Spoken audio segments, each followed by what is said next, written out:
ከመላእክቶች ጋር መገናኘት የምትፈልጉ መላእክቶች የሚገለጡበት የኢየሱስ እንደሚታይ ጌታ ኢየሱስ ኢንካውንተር ማድረግ እንደምትችሉ ከመላእክቶች ጋር መገናኘት የምትፈልጉ በዚያ ጉባኤ ላይ ነብዩ ጩፋ የሶስተኛ ዲግሪ ወይም ደግሞ የዶክትሬት ዲግሪ አግባብነት ከህግ አንፃር እንዴት ይታያል? ጠበቃና የህግ አማካሪ አያሌው ቢታነኝ ሁላችሁ ተሰብስባችሁ ምንም ብታወሩ በምናገለግለው በእኛ መንገድ ላይ እቺን የምታክል ለውጥ አታመጡም።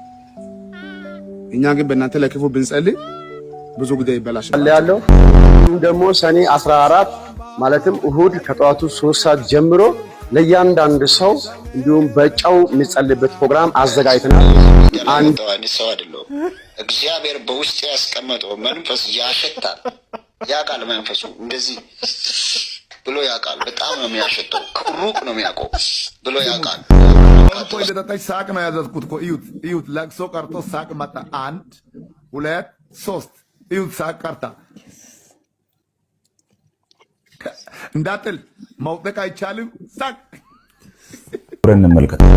የምረቃ ግብዣ መልእክት ይልና የክራይስት አርሚ ኢንተርናሽናል ቸርች መስራችና ፕሬዚዳንት የሆኑት ነብይ እዩ ጩፋ በስነ መለኮት ወይም በቲኦሎጂ የማስተርስ ዲግሪያቸውን ሰኔ 14 2018 ዓመተ ምህረት እንደሚቀበሉ በታላቅ ደስታ እናሳውቃለን ይላል።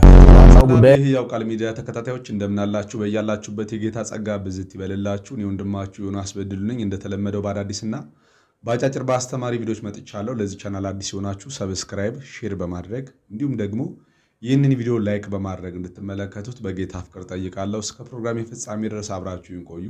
መልካም ቆይታ። እስቲ ይህንን ቪዲዮ በደንብ በትኩረት ተመልከቱት እባካችሁ ወንድምና እህቶቼ። ከሐሰተኛ ነቢያቶች ተጠንቀቁ የምንላችሁ በምክንያት ነው። እንደዚህ አይነት የመናፍስት አሰራር ውስጥ እንዳሉ እንድታውቁ እወዳለሁ። እስቲ ይህንን ቪዲዮ ሰምተነው እንመለስ። ከመላእክቶች ጋር መገናኘት የምትፈልጉ መላእክቶች የሚገለጡበት የጌታ የኢየሱስ መገኘት ያለበት ሰዎች ሪል እንደሆነ የሚያዩበትን የኢንካውንተር ቱር ልንጀምር ጥቂት ሰዓታቶች ነው የቀሩን። አሁን እንደምታዩት ከቤት ለወጣ ነው። በእያንዳንዱ ፓርት የት እንደደረስን ለሐዋሳዎች በቪዲዮ እናሳያለን። ሐዋሳ ያላችሁ መስቀል አደባባይ 9 ሰዓት ነው የምንገናኘው። አሁን እኛ እርምጃ ጀምረናል። ኢየሱስ እንደሚታይ ጌታ ኢየሱስ ኢንካውንተር ማድረግ እንደምትችሉ ከመላእክቶች ጋር መገናኘት የምትፈልጉ በዚያ ጉባኤ ላይ ነገ ዓርብ ነው በትልቅ ኮንፈረንስ የምንገናኘው። ይህንን ቪዲዮ እንግዲህ እንደሰማችሁት ነው ወንድማችን ምን እያለ ነው? ኢየሱስ የሚገለጥበት የሚታይበት መላእክቶች በግልጽ የሚታዩበት እውነት እንደሆነ ወደምታውቁበት ስፍራ ልንሄድ ነው ብሎ መስቀል አደባባይ እንገናኝ ሐዋሳ ያላችሁ ብሎ እንግዲህ ወደዛ ጉዞ ሊጀምሩ ማለት ነው። ከዚህ በላይ ባዕድ አምልኮ የለም። ከዚህ በላይ የጨለማ አሰራር የለም። እንግዲህ እኛ እግዚአብሔርን የምናውቀው በስፍራ በቦታ የተገደበ አይደለም። በየትኛውም ቦታ የሚገኝ አምላክ ነው። እኛ የምናመልከው አምላክ በልዩነት የሚገለጥበት በልዩነት የተቀደሰ ስፍራ በዚህ ዘመን የለም አይደል እንደ መጽሐፍ ቅዱስ እንደሚያስተምረን እና ይህ ወንድማችን ግን ልክ እንደ ባዕድ አምልኮ ልክ እንደ ጥንቆላ እነኚህ መናፍስት አሰራሮች ጥንቆላዎች የሚገለጡባቸው ቦታዎች ግን አሉ፣ ስፍራዎች አሉ። ልክ እንደነኛ ቅዱሳን መላእክቶችና ኢየሱስ ወደሚገለጥበት ቦታ ሪል ወደሚገለጥበት ቦታ እንግዲህ ሊሄዱ ነው እየተናገረ ያለው ማለት ነው። እና ወንድምናቶቼ ፈጽሞ በዚህ ስፍራ ላይ ይሄንን ቪዲዮ የምትከታተሉ ወንድምናቶች ፈጽሞ በዚህ ስፍራ ላይ ላለመገኘት ሞክሩ። ምክንያቱም ብዙዎች አሁን እግዚአብሔር ታየኝ፣ መላእክት ታዩኝ፣ ገነት ገባው የሚለው የእውነት መንፈሳዊ ዓለም ላይ ገብቶ አይደለም። ክፉ መንፈስ ነው በአይምሯቸው ላይ የሚጫወትባቸው ማለት ነው። ዲያብሎስ ነው አይምሯቸውን አስሮ ጌታን እንዳዩ መላእክትን እንዳዩ አድርጎ ወደማይሆን የጨለማ አሰራር ውስጥ እየከተታቸው ያለው ህዝቡን ማለት ነው። እና እነኚህም ሰዎች የተለማመዱት ልምምድ አላቸው፣ የሚያውቁት የራሳቸው ልምምድ አላቸው። መላእክት አየው፣ ኢየሱስ ታየኝ፣ ገነት ገባው፣ መንግስተ ሰማያት ገብቼ ጎብኝቼ መጣው የሚሉት ሳይታያቸው አይደለም። የሆነ ግን የሚያዩት ነገር አለ። ሪል የሚላችሁ የማታውቁት የጨለማ የክፉ መንፈስ አሰራር ውስጥ ሊያስገባችሁ ነው። እና ወንድሞቼ ተጠንቀቁ። እንደዚህ አይነት አምላክ አናመልክም እኛ። ራሱ ጌታ ኢየሱስ ሲናገር በዚህ ነው ጌታ ቢሏችሁ በዛ አለ ቢሏችሁ አትመኑ። መብረቅ ከምስራቅ ወጥቶ እስከ ምዕራብ ድረስ እንደሚበርቀው ልክ እንደሚታየው እንዲሁ ነው ብሏል። አሁን ባለንበት በጸጋ ዘመን ደግሞ በቃ ጌታ ኢየሱስ ክርስቶስ በልዩነት ለማንም በቤት በጓዳ የሚታይበት ጊዜ ላይ አይደለንም። በልባችን የሚበራበት ጊዜ ላይ ነን። በወንጌል እውነት ለኛ የሚገለጥበት ጊዜ ላይ ነን። ከዛ ባለፈ በህይወት ነው የሚገለጠው ጌታ እንጂ እንደዚህ አይነት የመገለጥ ስርዓት የለውም በአሁን ዘመን። እንግዲህ እኛ ያልደረስን ብዙዎች የሚሉት እናንተ አልደረሳችሁበትም፣ መንፈስ ዓለምን አክሰስ አታረጉም፣ መንፈስ ዓለምን አታውቁትም ይሉናል። ያው እኛ ለነሱ ስጋዊ አማኞች ነን። ነገር ግን እባካችሁ ተጠንቀቁ። ከእንደዚህ አይነት ክፉ አሰራር፣ ከእንደዚህ አይነት መናፍስታዊ አሰራር ራሳችሁን ጠብቁ ወንድምናቶች። የነቢይ እዩ ጩፋ የሶስተኛ ዲግሪ ወይም ደግሞ የዶክትሬት ዲግሪ አግባብነት ከህግ አንጻር እንዴት ይታያል? ጠበቃና የህግ አማካሪ አያሌው ቢታኔ። እንግዲህ በዚህ 2 ቀን ውስጥ ከፍተኛ የሆነ መነጋገሪያ የሆነ አንድ መረጃ በተለይም ደግሞ በክራይስት አርሚ ቲቪ ወርልድ ዋይድ በተሰኘ ማህበራዊ ድረገጽ ላይ ነቢይ እዩ ጩፋ አሁን 2ኛ ዲግሪን በቲዮሎጂ በሰኔ 14 2018 ስለምመረቅ ሁላችሁም ኑልኝ ብሎ ጋብዞናል ማለት ነው። ከዛ ጋር በተያያዘ ደግሞ በ3ኛ ደረጃ 3ኛ ዲግሪያቸውን ወይም ደግሞ የፒኤችዲ ዲግሪያቸውን እየተማሩና ወደ ማጠናቀቅ ላይ መሆናቸውን ተመለከትን። እንግዲህ ከዚህ ጋር በተያያዘ ጉዳዩ ለወሬ የሚበቃ ባይሆንም ነገር ግን እንዲህ አይነት ጉዳዮች ላይ ከፍተኛ ጥንቃቄ መደረግ ስላለበትና የተሳሳተ መረጃም ከሆነ ሊታረቅ የሚገባ ስለሆነ ይህንን ልሰራ ተገድጃለሁ ማለት ነው። በተለይ በትምህርት አዋጁ አዋጅ ቁጥር 1152/2011 ላይ በተለይ በአንቀጽ 40 ንዑስ አንቀጽ 4 ሐመር ውሃ ላይ ምን ብሎ ያስቀምጣል? ለ3ኛ ዲግሪ የሚደረግ ቅበላ 2ኛ ዲግሪ የተመረቀና ተቋሙ ያስቀመጠውን መስፈርት ማሟላት አለባቸው ይላል ማለት ነው። ከዚያ መመሪያውና ደንቦችን ደግሞ ስንመለከት በጣም በጥብቅ ሁኔታ ከሚመለከቱባቸው ጉዳዮች የማስተርስ ዲግሪ መያዝ ብቻውን ምን አይደለም፣ በቂ አይደለም። ምን ያስፈልገዋል? ከከፍተኛ ትምህርት አግባብነትና ጥራት ኤጀንሲ ይህ የማስተርስ ዲግሪ መረጋገጥ መቻል አለበት ወይም ኦተንቲሳይዝ መደረግ መቻል አለበት ማለት ነው። ስለዚህ አሁን ነብዩ ወይ 2 እና 3 ማስተርስ አለው ወይ ደግሞ አለ የተባለው ነገር አግባብነት በሌለው ሁኔታ ወደ 3ኛ ዲግሪ እንዳይሄድ ጥንቃቄ መደረግ መቻል አለበት ማለት ነው። ነገር ግን እስቲ መልእክቱ የተላለፉት መልእክቱ ላይ በፌስቡክ ገጹ ወይ በዚህ በማህበራዊ ሚዲያ ገጹ ላይ የተላለፉ መልእክቶች ላይ ያሉ ክፍተቶችን እንመልከት። የመጀመሪያው ትምህርቱን ከየትኛው ዩኒቨርሲቲ ወይም ኮሌጅ እንደወሰዱ ምን አያደርግም፣ አያመላክትም። አንድ ግልጽነት ስለሚጎድለው ማለት። ሁለተኛ ጽሁፉ ላይ ምክትል ፕሮፌሰር ተብሎ ነው የተገለጸው። ምክትል ፕሮፌሰር የሚባል ማዕረግ አለ? እኔ አላውቅም። እንግዲህ የምታውቁ ከሆነ እናንተ በታች ኮሜንት ሊንክ ላይ አስቀምጡልኝ። ይህ ምክትል ፕሮፌሰር የተባለው ሰው ማን ነው? በምን ደረጃ ነው ፕሮፌሰርነቱን ያገኘው? ምንድነው ዕውቀቱ የሚለውን ነገር ምን ማድረግ አለብን ማለት ነው፣ ማወቅ መቻል አለብን ማለት ነው። ሌላው የዶክትሬት ዲግሪ ወይም 3ኛ ዲግሪ ለማስተርስ ያልተገለጸው ተቋም ዕውቅና አለ ወይስ የለውም የሚለው ነገር መታየት አለበት። ይሄ ተቋም በተለይም ደግሞ 3ኛ ዲግሪውንም ሆነ ማስተርሱን እያስተማረው ያለው ተቋም ይህንን የዶክትሬት ዲግሪ ለማስተማር የሚያስችል ዕውቅና ፈቃድ ተሰጥቶታል ወይስ አልተሰጠውም የሚለው ነገር በጣም በጥንቃቄ መታየት መቻል አለበት። ምክንያቱም የተሳሳተ መረጃ ብዙ ሰዎችን ይዞ ገደል ይገባል ማለት ነው። ማስተርስ ዲግሪ ደግሞ በከፍተኛ ጥራትና ምናምን ባለስልጣን ያልተረጋገጠ እንደሆነ ተበልተሃል ማለት ነው። መረጃዎቻችንን እየተከታተልን እናያለን። እንግዲህ ስህተትም ካለ ይህንን ስህተቱን እንዲያርም አሊያም ደግሞ ለዚህ ቪዲዮ እንዲህ ነው የሚለውን ነገር ምላሽ እንዲሰጠው ለሚመለከተው አካል እንዲደርስ ኮፒ ሊንክ፣ ሼር፣ ሪፖስት አድርጉ። አመሰግናለሁ። እሺ እንግዲህ ይህንን ቪዲዮ እንደሰማችሁት ነው። እኔ እንግዲህ ስለ እዩ መማርና ለመማር ምንም የሚመለከተኝ ጉዳይ የለም። ከተማረም እሰየው ተማረ፣ ካልተማረም ደግሞ እንግዲህ ለራሱ ነው። ነገር ግን የምጠይቀው አንድ ጥያቄ አለኝ። ከዚህ በፊት ወንድማችን እዩ በመድረክ ላይ እኔ የተቀበልኩት የተማረውን ኢየሱስን ሳይሆን የተቀባውን ኢየሱስን ነው የሚልን መልእክት አስተላልፏል። ይሄ ማለት ትምህርትን ሲያጣጥል ማለት ነው። ዕውቀት ብዙም አስፈላጊ እንዳልሆነ ለመንፈስ ዓለም ዋናው መንፈስ ነው የሚልን እንግዲህ ብዙ ነቢያቶች የሚጠቀሙት ሲስተም አለ አይደለ? አይምሮአችንን ለራሳቸው ሐሳብና ፈቃድ ምቹ ለማድረግ ለማጽዳት የሚጠቀሙት አካሄድ አለ። ምንድነው? ዋናው ቅባቱ ነው፣ ዋናው መንፈሱ ነው የሚልን ነገር ይናገራሉ። እና እሱም ከነሱ እንዳንዱ ነውና ይህንን ሐሳብ ሲጠቀም ነበርና ታዲያ አሁን ለምንድን ነው የተማርከው? ዕውቀት ምን ያደርግልሃል የሚልን ጥያቄ ነው መጠየቅ መፈልግ። ለምንድን ነው የተማርከው? ትምህርት ለምን አስፈለገ? ዕውቀት ለምን አስፈለገ? ምናልባት አላቅም። አንዳንድ ሰዎች እንደሚሉት የትኛው አፍሪካ ሀገር ላይ ይሁን አውሮፓ ሀገር እንደሆነ አላውቅም፣ የትኛውም በቸርች ላይ መሪ የሆኑ ፓስተሮች በሙሉ ከአንድ በላይ የሆነ ዲግሪ እንደሚያስፈልጋቸው ሕግ የወጣበት ሀገር አለ። ለዛም ደግሞ ቅድመ ዝግጅት ነው የሚሉ ሰዎች አሉ። አላውቅም። ነገር ግን ያለ እግዚአብሔር ቃል ምንም ተቀብቻለሁ ተለቅልቄያለሁ በልዩነት የተጠራው አገልጋይ ነኝ መሪ ነኝ ብለን የምናገለግለው ምንም አይነት አገልግሎትም ምንም አይነት የአገልግሎት ስርዓትም የለም። ስለዚህ በትክክለኛው መንገድ የእግዚአብሔርን ቤተክርስቲያን ለማስተማር ዲግሪና ማስተርስም ፒኤችዲም አይደለም በእርግጥ የሚያስፈልገው በትክክል መጽሐፍ ቅዱስን አጥንተን ታማኝ መጋቢ መሆን አለብን። ይህን ደግሞ በቸርች ሽማግሌዎች በቦርድ አባላትና በተለያዩ ቤተክርስቲያናት ዘንድ ምስክርነት ሊኖረን ያስፈልጋል። ዕውቀትን እያጣጣላችሁ ህዝቡ ከዕውቀት እንዲርቅ እያደረጋችሁ ህዝቡ ዕውቀት ጠል እንዲሆን እያደረጋችሁ እናንተ ግን በራሳችሁ መንገድ ያንን ዕውቀት በጎን እያገኛችሁ እናንተ ብቻ በሰው ፊት በህዝብ ፊት አዋቂ ሆናችሁ ለመቅረብ የምታደርጉትን ተግባር ፈጽሞ የተሳሳተ ነው እና ልትስተካከሉ ይገባል ብዬ እላለሁ። ሁላችሁ ተሰብስባችሁ ምንም ብታወሩ በምናገለግለው በእኛ መንገድ ላይ እችን የምታክል ለውጥ አታመጡም። እኛ ግን በእናንተ ላይ ክፉ ብንጸልይ ብዙ ጉዳይ ይበላሽባቸዋል። እኛ ድካማችሁ ችለን እንኳን የምንኖረው ከእናንተ ጋር፣ እናንተ ግን ለምን ትሮጣላችሁ? ስለዚህ ልጅ ነው፣ አስተማሪ አስተማሪ ነው። የፈለገ ይሁን እንጂ ሁለተኛ ክፍል ተማሪ፣ ሶስተኛ ክፍል ተማሪ፣ አምስተኛ ክፍል ተማሪ ማስትሬት ፒኤችዲ ያለው ሰው መንካት ብዙ እንደው ባለማወቅ ሆነ እንጂ ብዙ አቅም የለም። ስለዚህ ብዙ ባንደፋፈር ብዙ ጉዳይ ባናወራ ጥሩ አይደለም ወይ?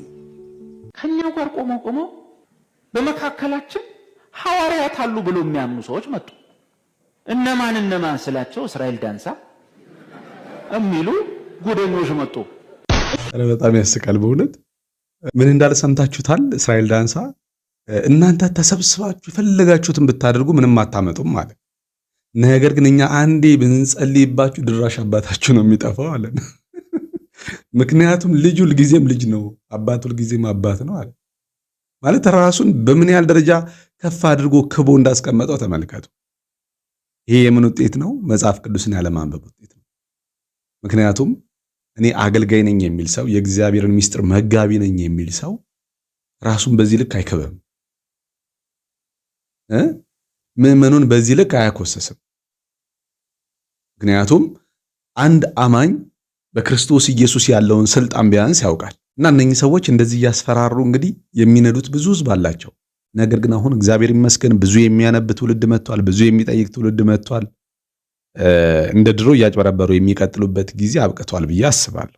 ጸጋና ሰላም ይብዛላችሁ። በዓለም ዙሪያ ያላችሁ ቅዱሳን እንዴት ናችሁ? እኔ ወንድማችሁ ነብይ ማሙሽ ነኝ ከአሜዚንግ ቲቪ። ዛሬ ወደፊታችሁ የመጣው አዲስ ማስታወቂያ ይዤ ነው። እሱም በእኛ ቤተክርስቲያን ቅጥር ግቢ ውስጥ ሰኔ 12 የተዘጋጀ መንፈሳዊ ፕሮግራም አለ። በዛን ቀን እጄ ጫንኩ በዘይት ለእያንዳንዱ ሰው እየዘርኩ ጸልያለሁ።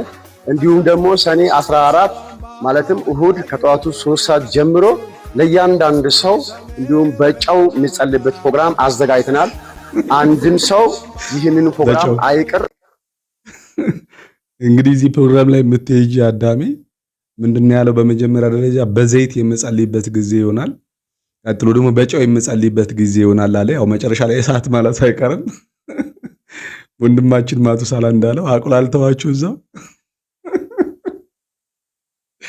እግዚአብሔር ይገስጻችሁ እናንተ በእውነት። በጨው ደግሞ ምን አይነት ጸሎት ነው በጨው የሚጸልየው? ኧረ በስመ አብ። እንግዲህ በቃ እንዳያመልጣችሁ ወንድምናቶቼ። ዝም ብዬ እዚህ ሚዲያ ላይ የወጣው አይነት ሰው አይደለሁም። እግዚአብሔር በውስጥ ያስቀመጠው መንፈስ ያሸታል፣ ያውቃል። መንፈሱ እንደዚህ ብሎ ያውቃል። በጣም ነው የሚያሸተው፣ ሩቅ ነው የሚያውቀው ብሎ ያውቃል። ለብራካቱ ወሰካ እንደተለመደው አይነት ዝም ብሎ ጥሪ አስገባኝ ስላለ ብቻ የሚያስገባ አይነት አለ። እወዳለሁ የምትሉ ሰዎች መጀመሪያ የቤቱ ፓርትነር ከቤቱ ጋር የምታገለግሉ ጸጋውን የምትወዱ የጸጋው ተቀባዮች ለእናንተ እጸልያለሁ። እግዚአብሔር ይረዳኛል። መጀመሪያ ቤቱን ማገልገል አለባችሁ። ተባረክ፣ እንወድሃለን ያልከኝ መውደድን በስራ ግለጥ። እስኪ ያንተን መውደድ በስራ ማየት እንፈልጋለን። ያንተን መውደድ በስራ ማየት እንፈልጋለን። ያንተን መውደድ በስራ ነው ማየት የምንፈልገው። ብዙ ሰዎች እወዳለሁ ይላሉ በከንፈራቸው፣ በልባቸው ግን ጩቤ ይዟል። እወዳለሁ የምትሉት መውደድ ከነስራ ነው የሚገለጠው። አካውንትን ላክልኝ እስኪ ጻፍኩልህ። አካውንቲን ላክልኝ ያለው ሰው ቅድም እኮ አውርቻለሁ። ያወራሁት ነገር አልሰማህም መሰለኝ። አውርቻለሁ። ያወራሁትን ነገር ካልሰማ ድጋሜ አወራለሁ። ፔጄ ላይ አካውንት አለ ብያለሁ። ስልክ አካውንት አለ ብያለሁ።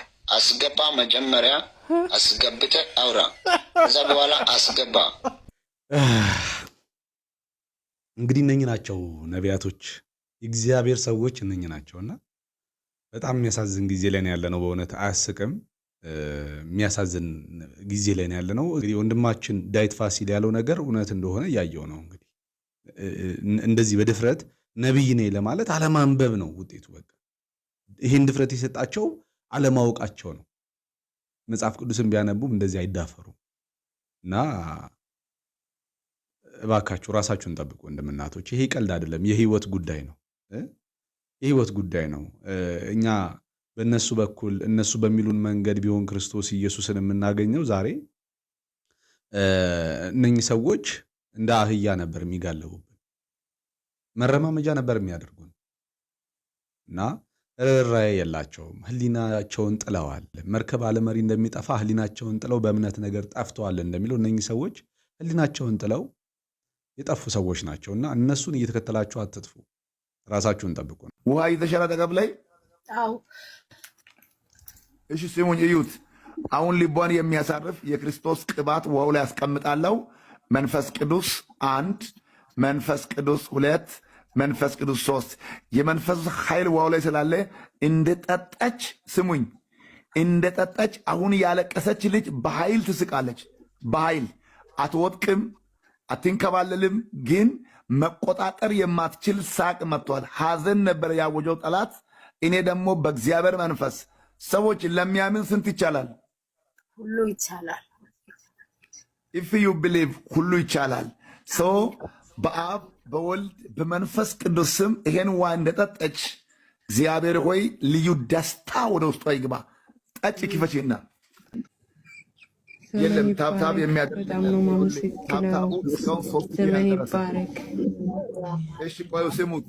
ውሃውን እኮ እንደጠጣች ሳቅ ነው ያዘዝኩት እኮ። እዩት፣ እዩት። ለቅሶ ቀርቶ ሳቅ መጣ። 1 2 3 እዩት። ሳቅ ቀርታ እንዳጥል መውደቅ አይቻልም። ሳቅ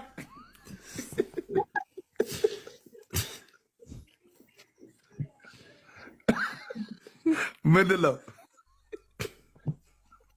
መውደቅ አይቻልም። ከካሜራ መራቅ አይቻልም። መልስ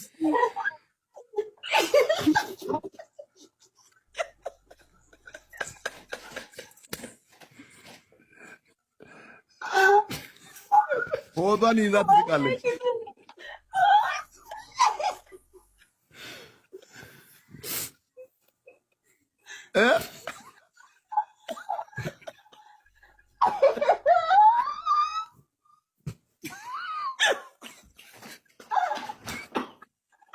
ቀጥል ቀጥል ቀጥል።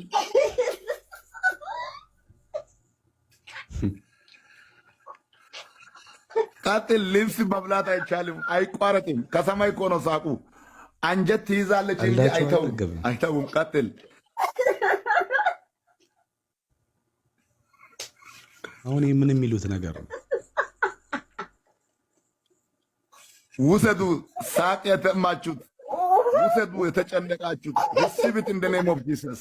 በቃ እኮ መሳቂያ ያደረጉን እኮ እነኚህ ናቸው። ወንጌላዊነት ወይም ደግሞ በጌታ የሆነ ሰው ጴንጤ ሲባል ብዙ ሰው ዛሬ ሳቁ የሚመጣው እኮ በእነኚህ ምክንያት ነው። ወንጌልን የሚያሰድቡ ክርስቶስን የሚያሰድቡት እንደነኚህ አይነት አገልጋይነን የሚሉና ምእመንን የሚሉ ሰዎች ናቸው። ከታች ቁጭ ብሎ ደግሞ አሜን የሚሉ ወንድም እናቶች አሉ።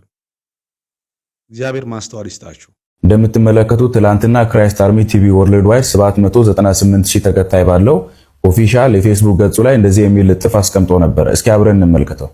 የምረቃ ግብዣ መልእክት ይልና የክራይስት አርሚ ኢንተርናሽናል ቸርች መስራችና ፕሬዚዳንት የሆኑት ነቢይ እዩ ጩፋ በስነ መለኮት ወይም በቲኦሎጂ የማስተርስ ዲግሪያቸውን ሰኔ 14 2018 ዓመተ ምህረት እንደሚቀበሉ በታላቅ ደስታ እናሳውቃለን ይላል።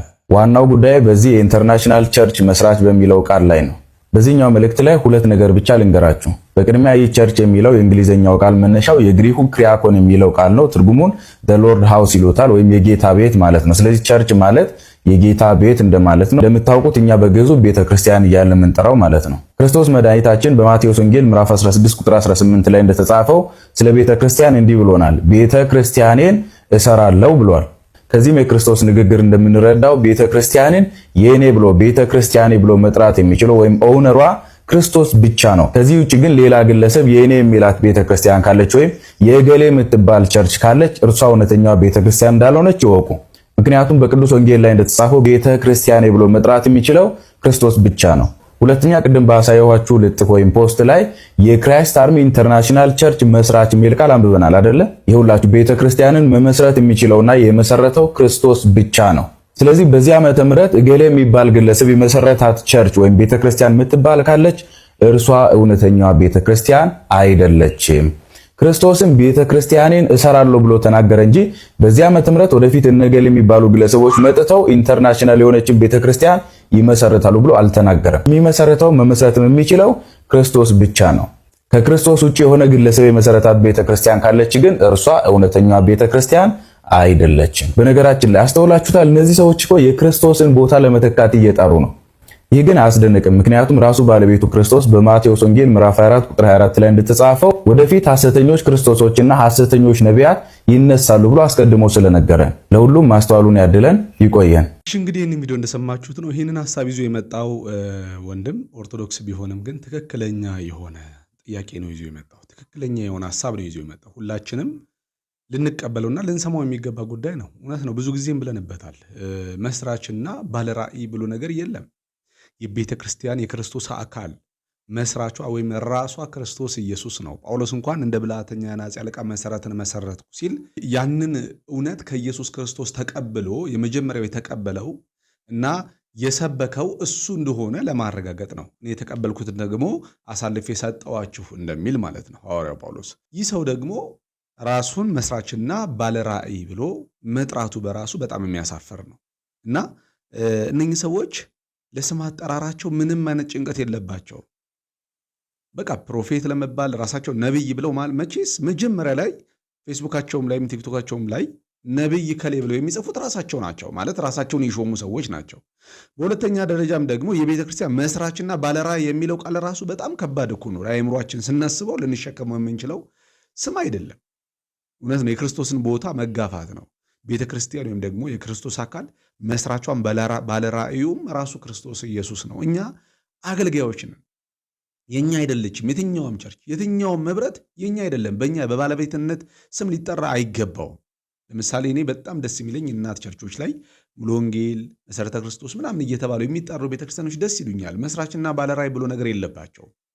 ሁሉም መጽሐፍ ቅዱስን መሰረት አድርገው ያስተምራሉ። ዘመናቸው ሲያልፍ ይነሳሉ፣ ሌሎች ይመጣሉ። በዛ ቦታ ላይ ደግሞ የታመነ ሰው ይሾምና የእግዚአብሔርን ቃል ያካፈላል። ይሄ ነው እኮ ትክክለኛው አካሄድ እኮ። ትክክለኛው መንገድ ይሄ ነው። የቸርች ሽማግሌዎች ያመኑበትን የእግዚአብሔርን ቃል ተምረዋል፣ አጥንተዋል የሚሉትን ሰው በዛ ቦታ ላይ ይሾሙታል። ችግር ካለበት ደግሞ ያነሱታል ማለት ነው። እነኚህ ሰዎች ግን ሃይባይ የላቸውም። የፈለገው ችግር ቢሰሩ፣ የፈለገው ወንጀል ቢፈጽሙ፣ የፈለገው የመጽሐፍ ቅዱስ የሆነ ተግባርና ድርጊት ቢኖራቸው እንኳን ማንም ሰው ደፍሮ አይናገራቸውም። እዛ ቤተክርስቲያን ውስጥ ያለ ሽማግሌ ማንኛውም ሰው እነሱ ላይ አፉ መክፈት አይችልም። ምክንያቱም አንድ ነገር እናገራለሁ ካለ ጆሮውን ይዘው ያባረሩታል፣ ያስወጡታል። ድጋሚ እንዳላይክ እንዳትመጣ ይሉታል ማለት ነው። የግላቸው ስለሆነ እና እነሱ ጋር እየሄዳችሁ የዚህ ቸርች አባል ነኝ ብላችሁ የክርስቶስ አካል ነኝ ብላችሁ የምታስቡ ሰዎች በጣም ተሳስታችኋል። ይሄ የእግዚአብሔር ቤተክርስቲያን መልክ ያለው ቸርች አይደለም። ፈጽሞ ከመጽሐፍ ቅዱስ ሐሳብ የተለየ የትኛውን ራሱ ክርስቶስ ኢየሱስ እንደሚያመልኩ ራሱ ለማመን ግራ የሚያጋባ ነው። ወንድማችን እንዳለው ኦርቶዶክስ ቢሆንም ግን የተናገረው እውነት ነው፣ ልንሰማው ግድ ነው ማለት ነው። እሺ እንግዲህ ለዛሬ ያዘጋጀውላችሁ ቪዲዮ ይሄንን ይመስላል። በሌላ ቪዲዮ እስክንገናኝ ድረስ በያላችሁበት የጌታ ጸጋ ከሁላችሁ ጋር ይሁን። ሰላም ነው።